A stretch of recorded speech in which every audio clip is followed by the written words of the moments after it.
לכל איש יש שם שנתן לו אלוהים ונתנו לו. Hola oyentes de Radio Sefaradi, bienvenidos nuevamente a El Buen Nombre con Alejandro Rubinstein, desde México. ¿Qué tal, Alejandro? ¿Qué tal, Jorge?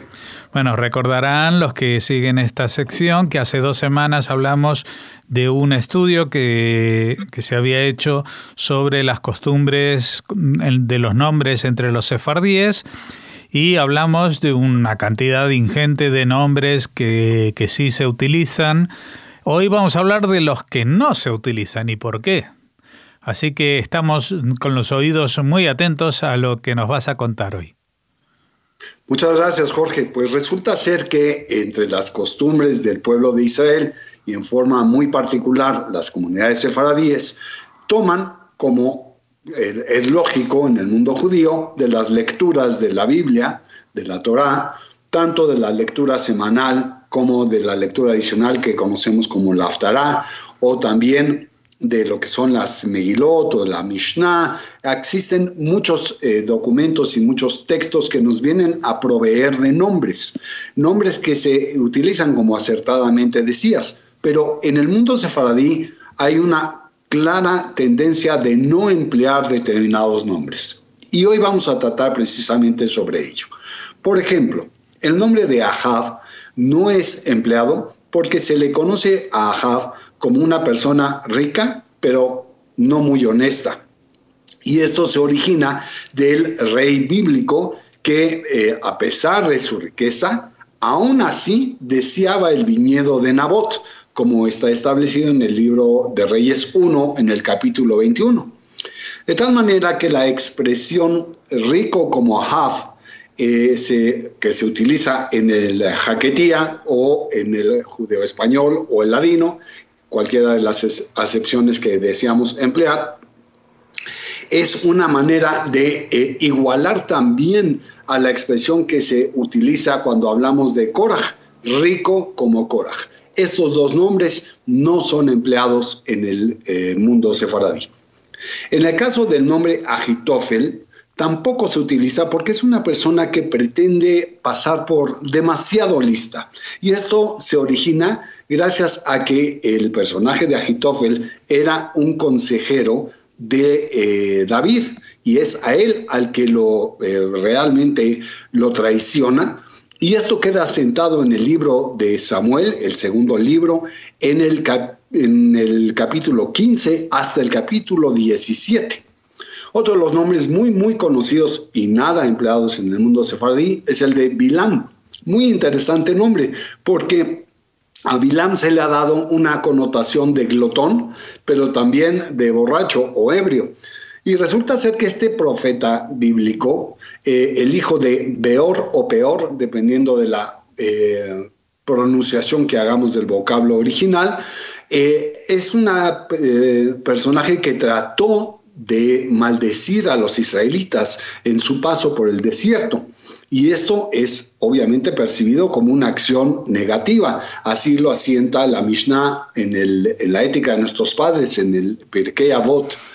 Y de esta manera, la expresión que se utiliza en el ladino de malo como Bilam es utilizada por las comunidades sefaradíes precisamente porque pues no es bueno de ninguna manera hacer expresiones negativas. En el caso de la glotonería de Bilam, proviene más del vocablo hebreo, esto es, libloa, es tragar, y de ahí cuando lo utilizamos en una conjugación en pasado, hablamos de balá.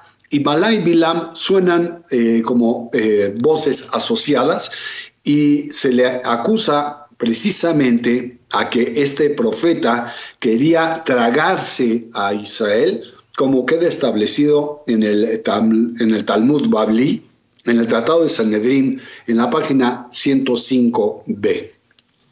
De esta suerte, continuamos con otros nombres, y todos ellos muy interesantes.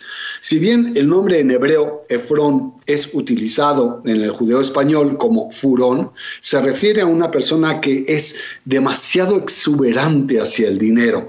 Y esta expresión de ojo de furón se refiere a alguien que es excesivamente ambicioso, y se basa también en el libro de Génesis, en el capítulo 23. Efrón es aquella persona que aparentemente le ofreció al patriarca Abraham la cueva de Macpela de manera gratuita, pero la realidad es de que cerró la negociación ni más ni menos que con 400 siclos de plata.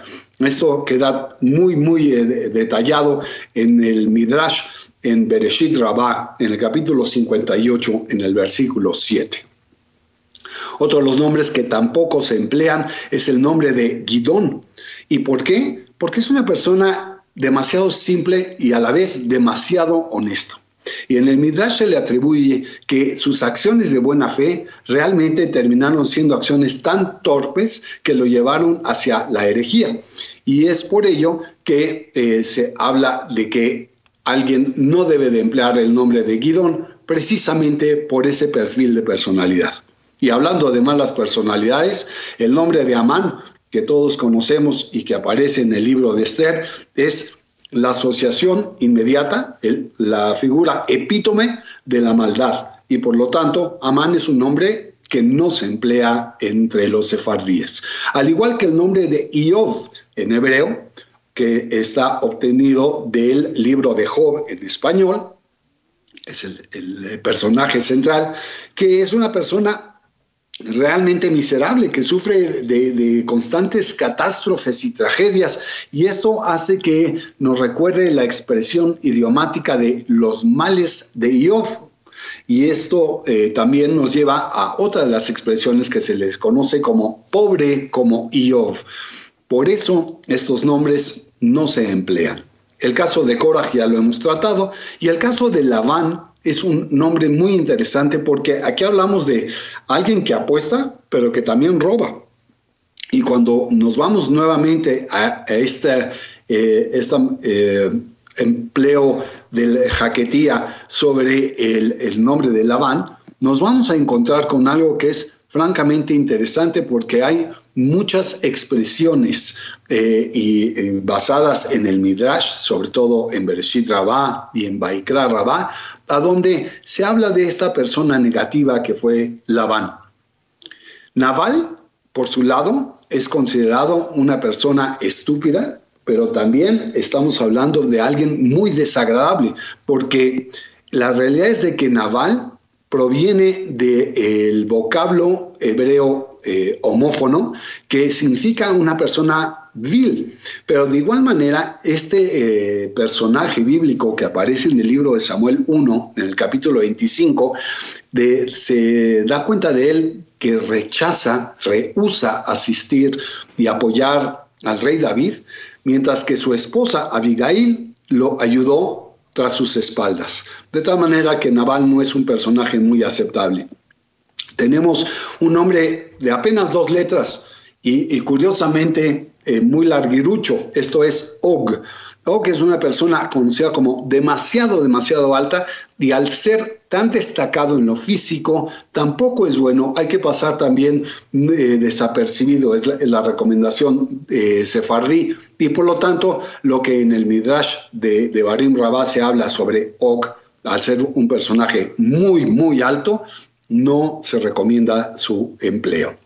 El nombre de Orpá, entrando ya en el terreno de las mujeres, se hace referencia a una mujer astuta.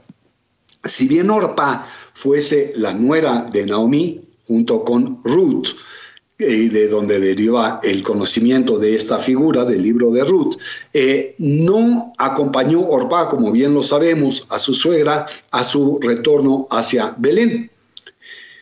El Midrash dice que Orpá como tal no se le considera como una mujer especialmente inteligente. Sin embargo, cuando hacemos un análisis de los parecidos fonéticos que hay en la voz Orpá con las voces en hebreo Ormá o en arameo Urfa, vamos a encontrar esta posible asociación. ¿Por qué? Si bien en el hebreo Orma se hace referencia a una astucia, también en el caso de Urfa se viene a esto a repetir y se habla también de una persona que tiene una inteligencia particular. De tal suerte que, como es esta inteligencia para tratar de rechazar, recibir las mitzvot, las buenas acciones o las ordenanzas que podemos recibir de Dios y llevar a efecto la práctica de la Torá o de la Biblia, entonces Orpa se torna en un nombre no empleado. Hay un nombre bastante raro que es el de Vaizata, que es un nombre no solo alto, como ya lo hablamos de Og, sino que también muy débil. Y este nombre es muy interesante porque lo vamos a encontrar escrito también en el libro de Esther al final, y es uno de los hijos de Amán que fue colgado. Pero curiosamente el nombre de Vaizata aparece escrito con una letra Vav muy, muy larga que nos viene a describir realmente cómo era su nombre. El caso de Jeroboam es una persona mala y también pecadora. Se habla de que precisamente este rey Jeroboam era no solo un pecador, sino que provocaba pecar al pueblo de Israel. Esto queda establecido en la Mishnah, en Avot, en el capítulo 5, en el versículo 18, y de igual manera lo podemos encontrar en el libro de Reyes, en el primer tomo, en el capítulo 16, en el versículo 2. Nombre no muy recomendable. Tenemos dos más en esta colaboración y uno de ellos es el de Irmía en hebreo o Jeremías en español, que es pesimista, valga, llorón. Y la realidad es de que de los últimos profetas que nos hicieron saber qué iba a pasar en el futuro del pueblo de Israel, Jeremías o Irmía es por mucho el más pesimista de todos, mucho más pesimista que Ezequiel. Y bueno, realmente hay una diferencia diametral en los textos con Isaías. El caso de Zebulún, por último, se le considera como el hombre no identificado, pero a la vez también se le reconoce como una persona un tanto simpática. Y resulta ser de que el hecho de que sea un hombre no identificado es probablemente en virtud de que en los textos bíblicos encontramos siempre, al analizar el ejemplo de una persona, de una segunda y hasta de una tercera, se les aplican los nombres de los hijos de Jacob, los primeros tres, de tal manera que son Reubén, Shimón y Leví. El caso de Zebulún es el sexto hijo de Lea, y por lo tanto entra dentro de la lista de los menos conocidos, y por lo tanto se le ha dado entonces este reconocimiento de ser una persona que sea poco conocida. El profesor Aaron Dembski de la Universidad de Bar Ilan ha dicho que de alguna manera Zebulún derivó al español en señor fulano, y esto hace de que el fulano pueda ser un derivado del vocablo Zebulún.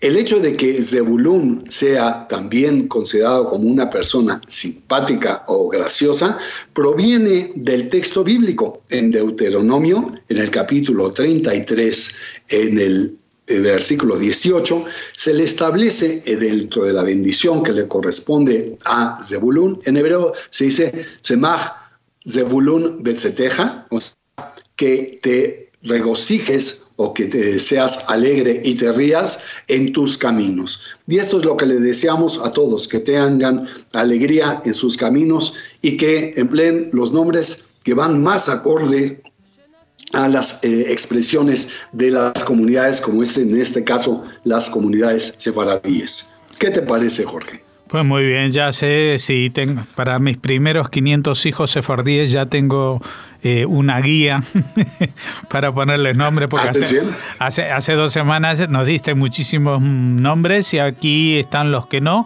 pero son muchísimos menos, así que tenemos mucha libertad. Muchas gracias, Alejandro Rubinstein, y volveremos a comunicarnos dentro de 2 semanas. Hasta entonces. Hasta entonces, Jorge.